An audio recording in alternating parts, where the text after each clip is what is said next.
Chapter 12. Chase Ambrose. A few more memories have come back. Mostly it's just images and impressions, but there's one that's pretty concrete. My mother has been showing me a lot of old pictures in the hope that something might ring a bell. One snapshot of an ivy-covered building looks kind of familiar. The student union at Johnny's University, Mom explains.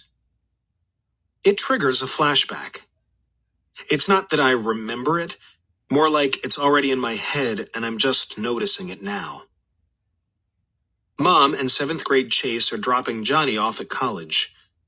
Our car pulls around the long circular drive in front of the building in the photograph. Johnny gets out. It's his first day of freshman year, his first time living away from home. He seems terrified. And what do I feel? Sympathy for my poor, scared brother? Or for Mom, who's on the verge of tears? For myself, even? I'll be losing my brother to a new life in a faraway place. I don't feel any of those things. Instead, I'm thinking, what a wuss this kid is. I can't believe I ever looked up to him. What a wimp, what a baby. My scorn is so sharp that it jolts me back to the here and now. How could I have made such harsh judgments about my own brother?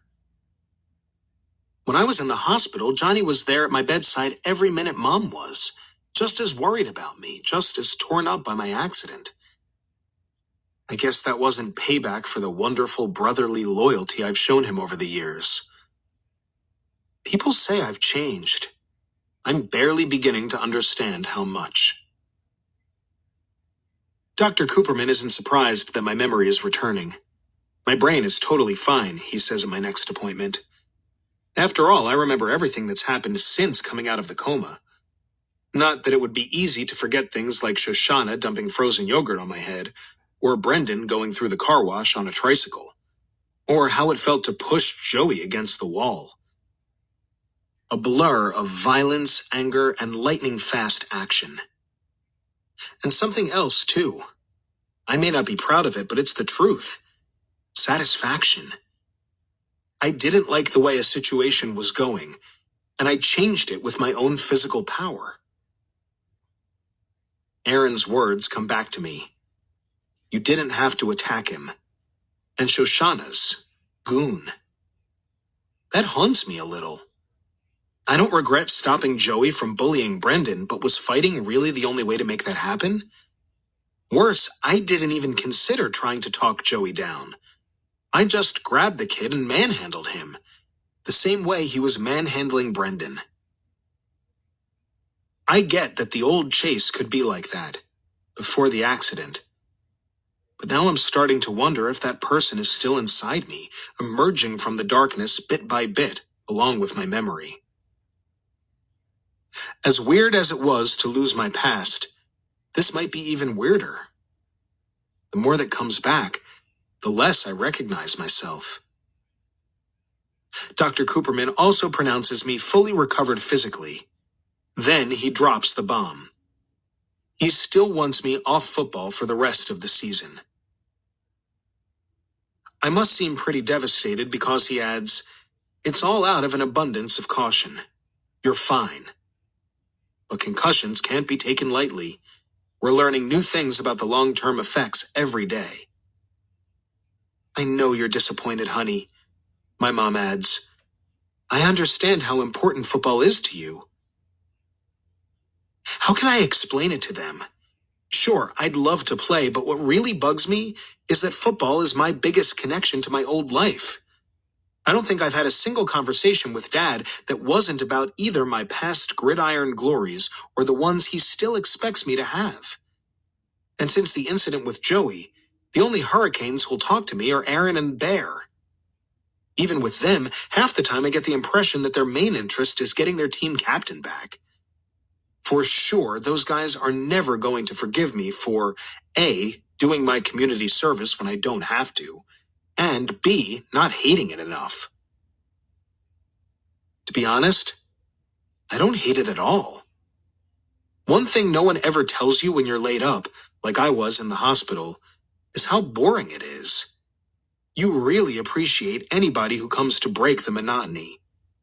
So now I get to be that person for the residents of Portland Street. It makes me feel good about myself. And that's huge at a time when I'm learning I have so much to feel bad about. Besides, I get stuff out of it too.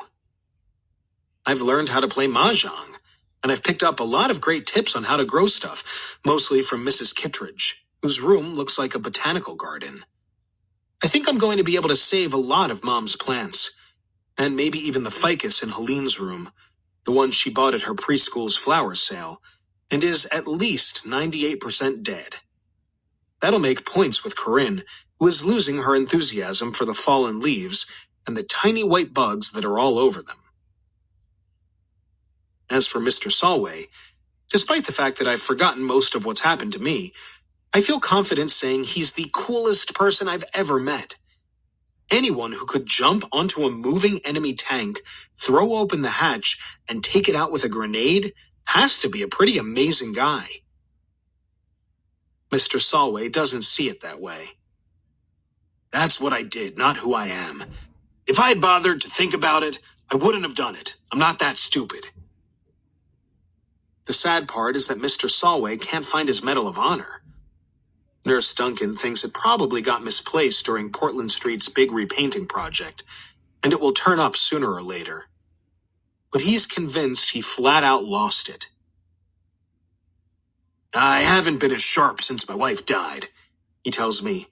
We never had kids, so we were the whole world to each other. She looked after everything, and I looked after her. He sighs. You can see which one of us did a better job. When she was gone, that's when my life pretty much ended. This, a sweep of his arm takes in the room, is marking time. I hate it when he talks like that. Come on, Mr. Solway, you've got a good life here, plenty of friends. He glares at me. Have you ever asked about me around this place? Old ladies on crutches do the 100-yard dash when they see me coming. I've got my own personal table for one in the dining room. The nurses all call me Mr. Happy Face. They think I don't know because they assume I'm just as deaf as everybody else in this funny farm. I'm getting the sense that before my accident, I was kind of Mr. Happy Face at my school. I confide to him. I could have told you that, he replies. When you first showed up here, you were just like those other two good-for-nothings. Maybe the worst of the three. Sometimes a whack on the head is exactly what a fellow needs. That's a pretty harsh thing to say to someone with amnesia. But that's just the way Mr. Solway is. He isn't being mean, he's being honest. He's lived a long time and been through a lot. And he doesn't feel like he has to pull any punches. I respect that more than anything. That whack on the head cost me 13 and a half years of my life, I remind him. Remembering is overrated, he assures me. You know that heroic act that earned me that fancy medal? I don't remember 1 second of it. The only reason I know what happened is from the report my captain filed with headquarters. I guess when you get older, it's hard to hang on to every detail, I offer. He shakes his head. It isn't old age. It's looking into a T-34 tank after a grenade's gone off inside it. Not a pretty sight. That was the medic's explanation anyway. You block out what you can't face. They were the enemy, I say gently. There was a war on. They're always the enemy when they're shooting at you, kid. But a dead man doesn't care what uniform he's wearing. I'm better off forgetting the whole rotten business, medal and all. That's another thing I have in common with Mr. Solway. We're memory loss buddies. I wonder if I blocked out what a jerk I used to be because I can't face it. I don't think it's the same thing, though. Besides, my lost past has started to come back. I wouldn't exactly call it a tsunami of recollection. More like that water torture where the blindfolded prisoner feels a drip on his head just often enough to drive him crazy anticipating the next one. I can't even be sure they're real memories. Blowing out candles at what could have been one of my birthday parties, a view of the Hollywood sign that might have come from our family trip to California, being crushed under a dog pile of football players, a flashback to one of my sports triumphs. Who can tell?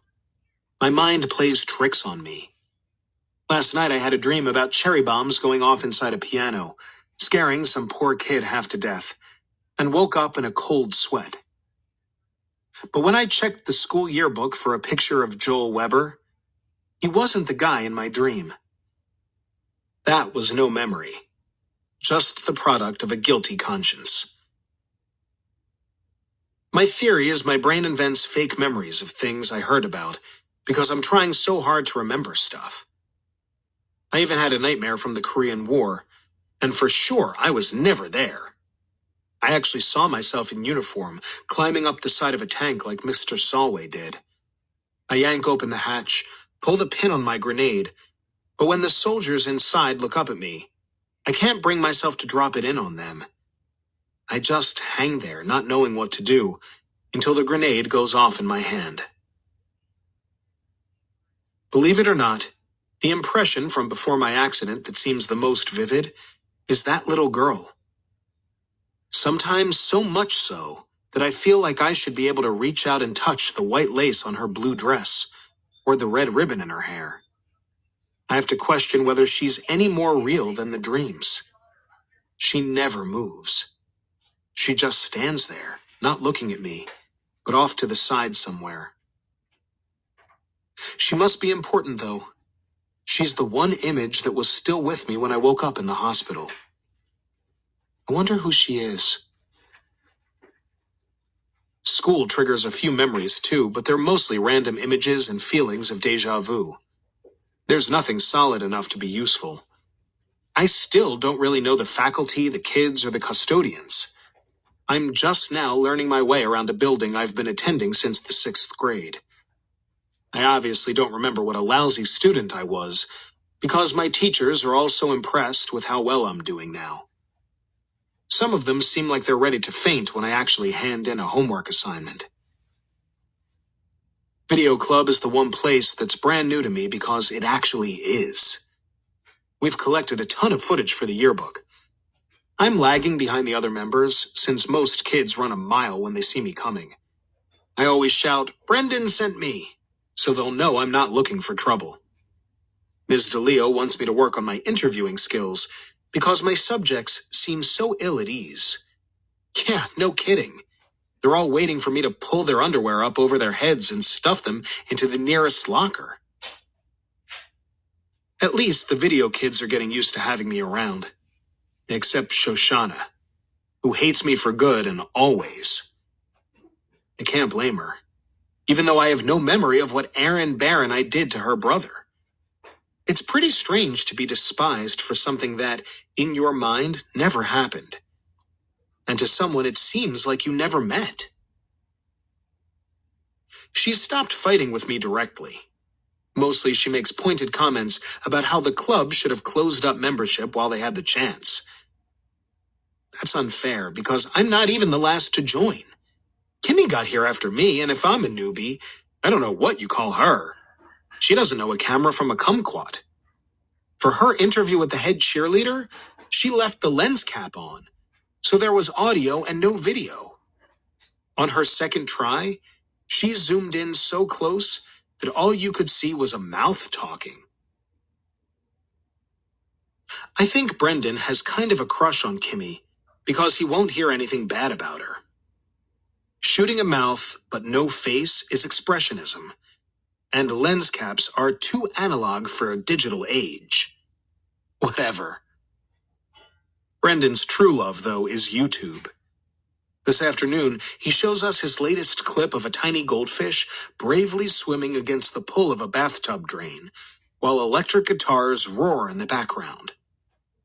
Just as the struggling creature is about to be sucked away to his doom, a toilet plunger slams down over the drain opening, saving his life. Brendan pauses the video to scattered applause. "I call it Plunger Ex Machina," he announces grandly. Shoshana doesn't approve. "You're wasting your time with this stuff. You should be helping me with my entry for the National Video Journalism Contest. It would be a huge boost for the club if we win. He brushes her off. The kind of internet traffic I'm trying to generate isn't going to come from some senior citizens reminiscing about the good old days. That depends on who we pick, Shoshana insists.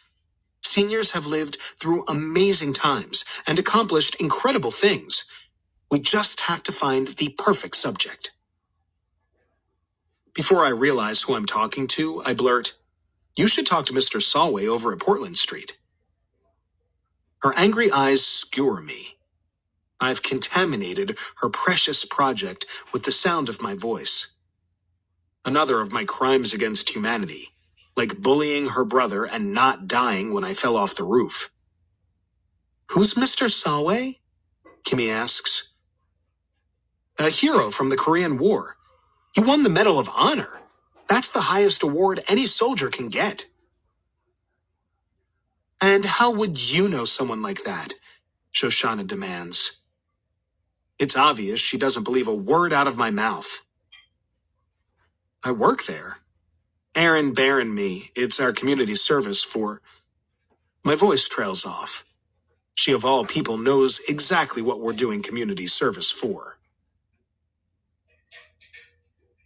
He sounds perfect, Brendan agrees. Maybe I can get him to ride a tricycle through the car wash, Shoshana retorts icily. At least talk to the guy, Hugo prods. Ms. DeLeo wades in to play peacemaker. I know you'll find a way to make the school proud, she says to Shoshana. And thank you, Chase, for a marvelous suggestion. Shoshana's cheeks darken through pink and red to full crimson. I hope I never hate anybody as much as that girl hates me.